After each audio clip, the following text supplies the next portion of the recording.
Kasikin, isa na pong magandang araw sa ating lahat. Welcome na naman po sa panibago nating video, panibagong vlog mga kasikin patungkol po sa pag-aalaga ng mga giant breed, Shamu, Asil at saka Basilan. Welcome ulit sa ating YouTube channel and you are still watching Chicken Namnams TV.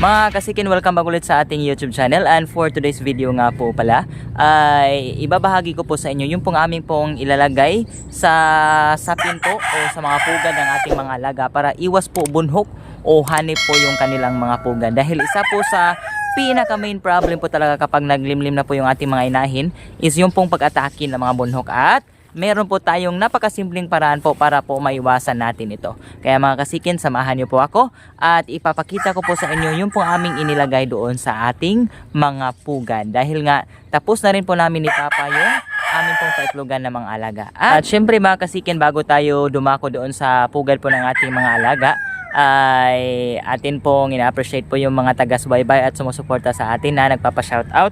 So unang-una po, ayan, ganda mga manok mo idol, pa-shoutout po. So maraming salamat sa iyo kasiken, Sir Leonard Dulza. Okay, kung saan ka man, sana ay nasa mabuting kalagayan kayo palagi kasiken. And then another shoutout idol, ganda ng mga alaga mo. Maraming salamat from Sir Cesar Baruca. Ayan sir, God bless sa iyo palagi. And then of course, isang special natin na kaibigan from Aklan. Shout out idol from Aklan. Palagi ko inabangan upload mo. Sobrang ganda kasi ng mga manok mo. Mabuhay idol. Mabuhay ka rin dyan from Aklan, Sir Nickdoy TV. So kung meron din tayong oras, ay wag po natin kalimutang mag-subscribe at ibisita po yung channel po ni Nickdoy TV. Dahil kagaya po natin, nag-upload po siya ng mga video patungkol po sa pag-aalaga po ng mga giant breed, Asil, Shamu at iba pa mga uri ng mga manok. So ayan. So ngayon kasiken ay diretso na po tayo sa ating mga alaga. And then ngayon nga po pala ay 4 o'clock na. So kailangan na rin natin bigyan ng patuka. So bago ko ipapakita po sa inyo, samahan nyo muna akong magpapatuka dahil meron na akong inahandang patuka dito sa ating mga alagang manok. Ayan kasikin, nandito na po tayo sa ating area. At syempre isasabay na lang din po natin yung pong pagbibigay po natin ng patuka sa ating mga alaga dahil medyo hapon na rin po. Nasa 4 PM na. Kaya nandito nga po pala yung mga patuka natin. Ayan. Nakarili na po yan. So ibibigay muna natin ito mga kasikin. Yan po ang ating Shamu. Isang stag po. Close. And another stag din po dito na Shamu.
Kasi kinabigyan na po natin ng patuka po yung ating mga alaga. At syempre ipapasilip ko lang po sa inyo ng konti, lalong lalo na po yung mga asil natin.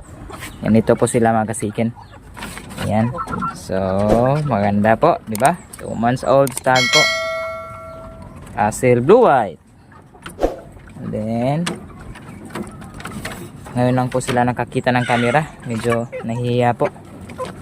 Ayan, mga asil po yan lahat. Sobrang dami na po ng mga asil natin mga kasikin. Ayan po yung ating perfection po ng asil blue po. Ayan, isang abuhin. Ayan, meron mga game foul po yung iba dito. Ayan, isang asil blues din po na pulit. Ayan, sobrang ganda. Ayan, ito po ay future broodcock po natin na asil. Unfortunately po yung kanyang papa ay namatay po sa init, hindi natin na kuha. Ayun, so mga kasiken, medyo madami-dami na rin po yung ating mga alagang mga asil. At ngayon nga ay papasok na po tayo sa ating pong main po na ranging area, doon po sa pugan na nakita nyo na po siguro sa previous vlog namin. At ito na nga po, dahil nga tapos na po yung mga alaga nga po natin ay ayan, nakasunod dahil hindi pa sila kumakain. Kainin natin sila mamaya.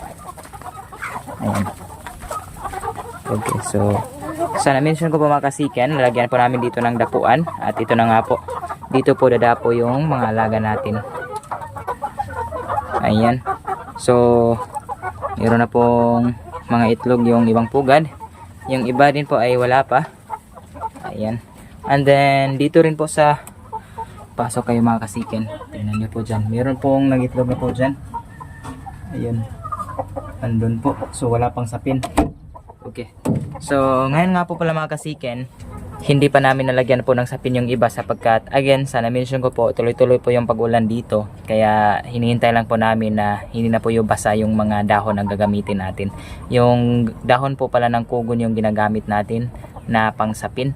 At bago nga po pala natin lalagyan ng kugon or sapin yung mga pugad, ay nilalagyan muna namin ng, yan, kung napansin nyo po, may mga puti po dyan.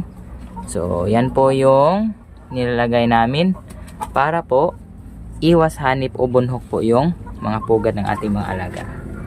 Yan. So maybe the next day po ay mapupuno na po ito ng mga dahon ng kugon para po magamit na po talaga ng ating mga alaga. So sa kasalukuyan meron ng 4 na nangingitlog. And then syempre hindi po kompleto, ito po yung ginagamit namin, 785 po. Ayan, so ito po ay isang insecticide po, iwas bunhok o hanip. So mabibili po ito sa mga Agrivit store. Okay, ayan. At dito meron na tayong naglimlim na po dito, isang basilan black, sobrang itim po ng mukha, sobrang dami po ng kanyang itlog. Okay, ayan. So ayun nga mga kasiken, so ito lang po yung technique natin na ginagamit, 785 po, nasa around 150 po. Yes, so kapag naglalagay po tayo nito is 100% po wala po talagang hanip. Ito po yung subok na po namin na ginagamit.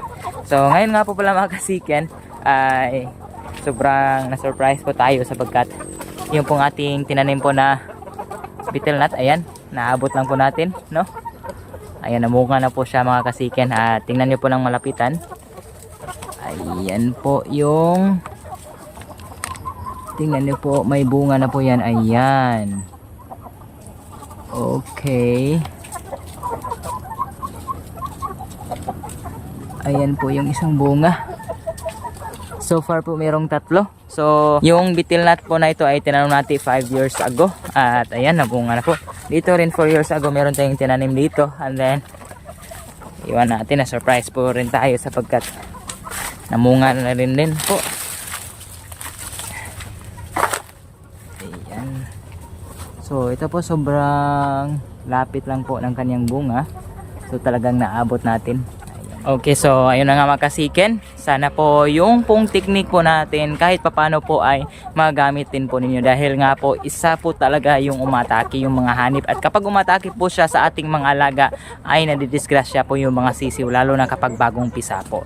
Kaya hopefully itry nyo po ring i-apply. But sa gumagamit po ng mga incubator wala pong problema. So yung pong hanip or bunhok po is nandun po siya sa mga gumagamit po ng purely hinahatching po kagaya ko po. So mga kasikin, hopefully ay meron na po kayo tayong bagong natunan po sa araw na ito. At maraming salamat po sa patuloy na panonood at pagsuporta po sa ating YouTube channel. Kung saan ka man ng sulok ng mundo, again, sana po ay nasang mabuting kalagayan ka mga kasikin. So I hope to see you po sa sunod po naming mga vlog. God bless.